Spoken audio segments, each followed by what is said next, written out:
नमस्कार, मैं रचना शर्मा और चढ़ती कला टाइम टीवी देख रहे सभी दर्शकों का स्वागत करती हूं। आप देख रहे हैं उत्तर प्रदेश के समाचार। उत्तर प्रदेश विधानमंडल के बजट सत्र के दूसरे दिन की कार्रवाई सुबह 11 बजे शुरू हो गई। कल पहले दिन सत्र काफी हंगामेदार रहा और आज भी हंगामे भरा माहौल बना रहा। वहीं मंगलवार को सत्र के दूसरे दिन सदन के वर्तमान व पूर्व सदस्यों के निधन पर शोक व्यक्त किया गया। वित्त मंत्री सुरेश खन्ना 11 फरवरी को वित्तीय वर्ष 2026-27 का बजट पेश करेंगे। इसके बाद राज्यपाल के अभिभाषण पर चर्चा होगी। बयान में कहा गया है कि उसके बाद 13 फरवरी तक सदन की कार्रवाई नियमित तौर पर चलेगी। सोमवार 16 फरवरी से सदन की कार्रवाई फिर शुरू होगी। सदन की कार्रवाई 20 फरवरी तक प्रस्तावित है। उत्तर प्रदेश सरकार द्वारा विधानमंडल के बजट सत्र में प्रस्तुत पहली आर्थिक समीक्षा रिपोर्ट के अनुसार बीते 8 वर्षों में प्रदेश की अर्थव्यवस्था में उल्लेखनीय वृद्धि दर्ज की गई है। वर्ष 2016-17 में 13,30 करोड़ रुपए की अर्थव्यवस्था वर्ष 2024-25 में बढ़कर 30,25 करोड़ रुपए से अधिक हो गई है, जबकि वर्ष 2025-26 में इसकी 36 लाख करोड़ रुपए तक पहुंचने का अनुमान व्यक्त किया गया है। वित्त एवं संसदीय कार्य मंत्री सुरेश कुमार खन्ना ने सदन में रिपोर्ट प्रस्तुत करते हुए कहा कि यह वृद्धि उत्तर प्रदेश को देश को प्रमुख स्थान दिलाती है। समीक्षा में निवेश, प्रति व्यक्ति आय, राजकोषीय स्थिति और विभिन्न क्षेत्रों के योगदान का विस्तृत विवरण दिया गया है। रिपोर्ट के अनुसार प्रदेश को अब तक 50 लाख करोड़ रुपए से अधिक के निवेश प्रस्ताव प्राप्त हुए हैं और प्रदेश के बजट आकार में भी उल्लेखनीय वृद्धि दर्ज की गई है।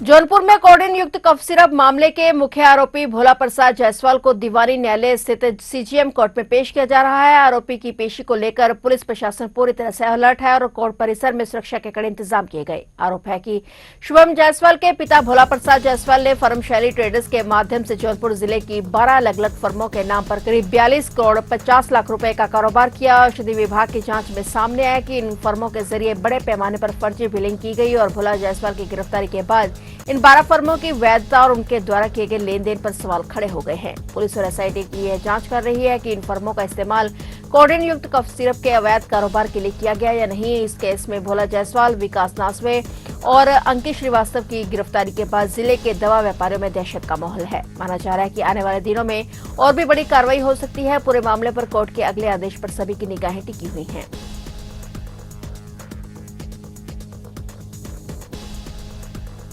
उत्तर प्रदेश के पूर्व राज्य मंत्री मदन चौहान पर हापुड़ जिले में जानलेवा हमला हो गया और कुछ कार बदमाशों ने उन पर फायरिंग करने की कोशिश की, लेकिन बाल बाल उनकी जान बच गई। दरअसल जब कार में सवार युवकों ने उन पर कथित तौर पर गोली चलाने की कोशिश की, लेकिन उनकी पिस्तौल नहीं चली। पुलिस ने बताया कि हापुड़ जिले के गढ़मुक्तेश्वर थाना क्षेत्र में चौहान पर कथित रूप से गोली चलाने का प्रयास करने के मामले में प्राथमिकी दर्ज की गई है। पुलिस ने बताया कि चौहान के अनुसार वह सोमवार को अपनी कार से हिरणपुरा गांव में एक परिचित के यहाँ सगाई समारोह में जा रहे थे और पुलिस ने चौहान के हवाले से बताया कि वह जैसे ही गांव में प्रवेश करने लगे, रास्ते में हथियार लिए खड़े कुछ कार सवार युवकों में से एक ने पिस्तौल निकालकर उन पर गोली चलाने का प्रयास किया, लेकिन गोली नहीं चल पाई। उन्होंने बताया कि जब उसके साथ मौजूद सुरक्षा कर्मियों ने हमलावरों को पकड़ने की कोशिश की तो हमलावर मौके से फरार हो गए। अपर पुलिस अधीक्षक वेद भटनागर ने बताया कि इस संबंध में प्राथमिकी दर्ज कर पुलिस ने जांच शुरू कर दी है।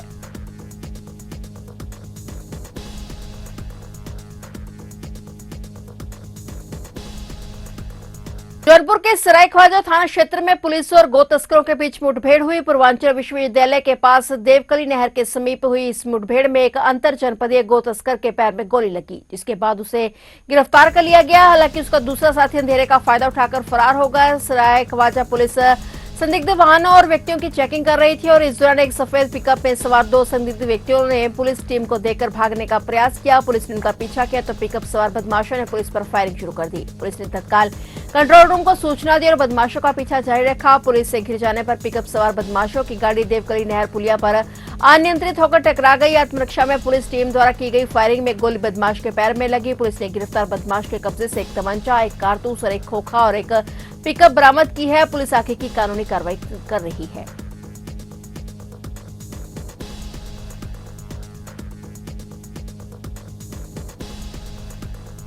मुख्यमंत्री योगी आदित्यनाथ ने विकास की आड़ में बेवजह पेड़ नहीं काटने की हिदायत देते हुए कहा कि वन्य जीव संवेदनशील क्षेत्रों में प्रस्तावित सभी विकास और निर्माण कार्य वैज्ञानिक मानकों, न्यूनतम पर्यावरणीय प्रभाव और वैदिक प्रक्रियाओं के पूर्ण अनुपालन के साथ ही किए जाएं। उन्होंने कहा कि विकास की प्रत्येक प्रक्रिया में वन्य जीवों की सुरक्षा, उनके प्राकृतिक आवागमन और आवासीय निरंतरता को सर्वोच्च प्राथमिकता दी जानी चाहिए। सीएम योगी आदित्यनाथ ने राज्य वन्यजीव परिषद की 20वीं बैठक की अध्यक्षता करते हुए निर्देश दिए कि वन्यजीव क्षेत्रों से जुड़े सभी विकास प्रस्ताव संवेदनशीलता और दूरदर्शिता के साथ ही तैयार किए जाएं। मुख्यमंत्री योगी ने वृक्ष काटने से संबंधित प्रस्तावों पर विशेषज्ञों की राय लेते हुए निर्देश दिए कि किसी भी परियोजना में अनावश्यक वृक्ष काटने की अनुमति नहीं दी जाए। उन्होंने स्पष्ट शब्दों में कहा कि वृक्षों की कटाई केवल अप्रिय परिस्थितियों में ही की जाए और विकास की आड़ में पर्यावरण को क्षति न दी जाए।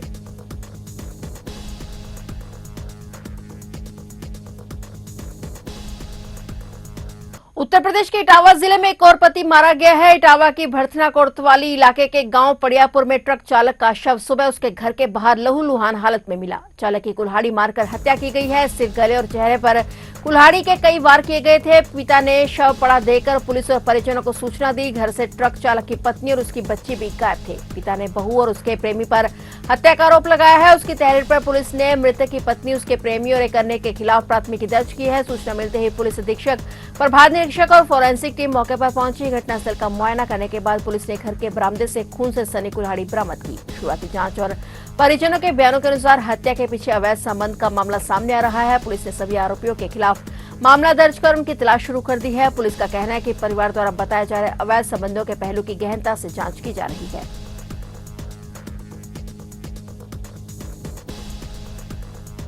मथुरा के माहौन क्षेत्र में एक ही परिवार के 5 लोगों ने जहरीला पदार्थ खाकर आत्महत्या कर ली। घटना की जानकारी मिलते ही पुलिस मौके पर पहुंची और जांच शुरू की गई। सभी शवों को कब्जे में लेकर पोस्टमार्टम के लिए भेजा जा रहा है। आत्महत्या के कारणों का फिलहाल पता नहीं चल सका है। तहसील महावर क्षेत्र के अंतर्गत ग्राम खप्परपुर की ये घटना है। यहाँ के रहने वाले 35 वर्षीय मनीष, उसकी पत्नी सीमा, 2 बेटियां हानि और प्रियांशी और 2 वर्षीय बेटे पंकज का शव मिला है। आत्महत्या से पहले सुसाइड नोट भी लिखा गया है। इस परिवार की आत्महत्या के पीछे की आखिर वजह क्या रही, ये फिलहाल स्पष्ट नहीं हो सका है। पुलिस जांच में जुटी हुई है। आसपास के लोगों से भी पूछताछ की जा रही है। घर के अंदर परिवार के सभी लोगों की लाशें मिली हैं। पुलिस ने मौके का निरीक्षण किया। पुलिस के अनुसार घर के अंदर दीवार पर लिखा है कि अपनी इच्छा से आत्महत्या कर रहा हूं। पुलिस मामले की गंभीरता से जांच कर रही है।